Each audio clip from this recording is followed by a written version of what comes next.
Eto guys, sa mga nagre-request nga pala ng latest update po ni itel ngayong June 16, 2024. Eto guys, nagkaroon tayo ng pagkakataon doon sa kanilang mga models. Ito, meron tayo dito nga P55, may dalawang variants po yan.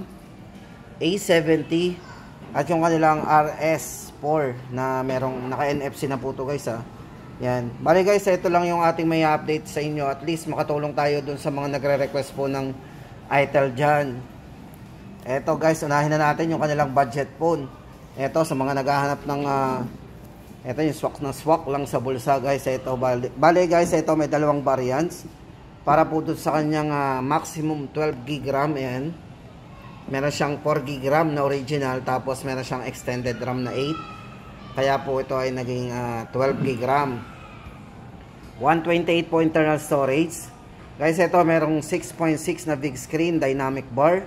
So, yung dynamic bar guys, ito yung lumalabas po dun sa taas kapag charge natin. Tapos, ito na para sa mga specs po, ito. Ito, naka-massive memory with extended RAM. Yun nga po, up to 12 GB maximum RAM. 6.6 big screen with dynamic bar. 13 megapixel po para sa kanyang super high dynamic range camera. At meron siyang 5,000 mAh big battery with Type-C na po. Tapos, naka-advanced octa-core processor po yan. Bali, ang ginamit po ditong chipset guys ay Unisoc T6.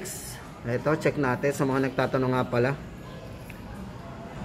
Yan, naka-Unisoc T603 octa-core processor po yung ginamit na chipset. Ayan guys, sa mga nagtatanong nga pala ng budget phone dito kay itel, ito yung kanilang awesome A7, yan, A70. Price po nito is 3,999. O yan guys budget phone. For security guys, ito na meron na rin siyang side mounted fingerprint yan, and face unlock. At para po sa isang variant, ito guys, good news kasi budget phone na merong mataas na internal storage. Ito guys ay naka maximum RAM din na 12 GB RAM. 4 po ang original nito, tapos naka 8 extended RAM. 256 na po internal storage nito. Sobrang laki na rin ng internal to Hindi na tayo mabibitin sa internal pa lang po nito. Ito, same naman po pagdating sa specs po. Halos same po sila nung ating 128 GB. Ayan, same na same po yung dalawa pagdating sa specs and parameters. Ayan. Para po sa latest price update po natin dito guys, mag-a-add lang tayo ng 500. Naka 12 GB maximum RAM na po tayo with 256 po internal storage. Bali ito ay 4,500. So bali 4,499. At ang sunod naman natin guys, ito yung kanilang itel P55. So difference po ng dalawa, ito guys, yung isa naka NFC. So meron siyang near field communication. Ito para sa dalawang variants po nito guys. Ito ang taas ng RAM nito naka 24. Ayan, sinaga natin. So, meron siyang 24 maximum RAM. Taas ng RAM. 8 plus 16. Extended RAM. 128 po internal storage. Tapos, ang isa po nito ay meron ding 24 maximum RAM. 256 po internal storage. Bali guys, ang unang difference po nila yung kanyang NFC. Yung isa po naka-NFC. Yung isa po ay wala. So guys, bali ginagamit natin yung NFC sa mga transferring ng mga pictures and photos yan. So mabilis po yung transferring natin. Syempre yung mga digital payment kung pwede, kung applicable pwede yan. At para po sa mga specs and parameters, bago tayo pumunta guys doon sa kanilang presyo. Yan, camera po naka 50 megapixel para sa kanyang main camera. 18 watts fast charging na din, 5,000 mAh battery, pang all day battery. At naka-refresh rate na rin po yan ang 90Hz refresh rate. Size po ng screen naka 6.6 na naka-punch hole display na po. May experience po natin dyan ng full viewing display. At yung design po nito is naka-innovative design, charming look. Ayan. Guys, ito para sa price ng dalawa natin. Para po sa 128 GB, 4,999.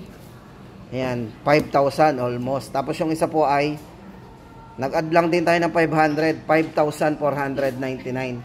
So, 5,499. Yan guys, ang update natin dito kay itel P55. Sa mga naghahanap ng mura lang pero may mataas na internal storage, at may mataas na RAM. Then guys, yung huli sa unit na ipapakita natin sa inyo, ito si itel. Yan, pre-fire. Ito po yung RS4. Then, naka Helio G99 Ultimate. Ito guys, para sa kanyang variant, ito po ay naka 12 plus 12 gig extended RAM. So, meron siyang maximum 24 gig RAM. 256 po internal storage. So, ang laki na rin, ha. Para po sa kanyang specs and parameters guys, ito check natin. Size po ng screen to, naka 120Hz, 6.6 punch hole screen. So meron siyang battery capacity na 5,000 mAh battery. At fast charging na po ito, 45 watts. Tapos naka Type-C na rin. Ayan. Then yung mga gamer dyan, ito naka MediaTek Helio G99 Ultimate po yan. Naka 45 watts, ulitin natin. 120Hz po refresh rate para sa kanyang smooth screen. At naka mega memory, yun nga po, naka 256 na po ito. Sa halagang, eto na, ang presyo natin. 7,999. Guys, ito, 7,999 po ang ating latest update dito kay itel. Ito, RS4. At yun guys, hanggang dito na lang ating latest update dito kay itel para sa kanilang mga model. Guys, itong mga minimension natin, ito yung mga latest po, ha.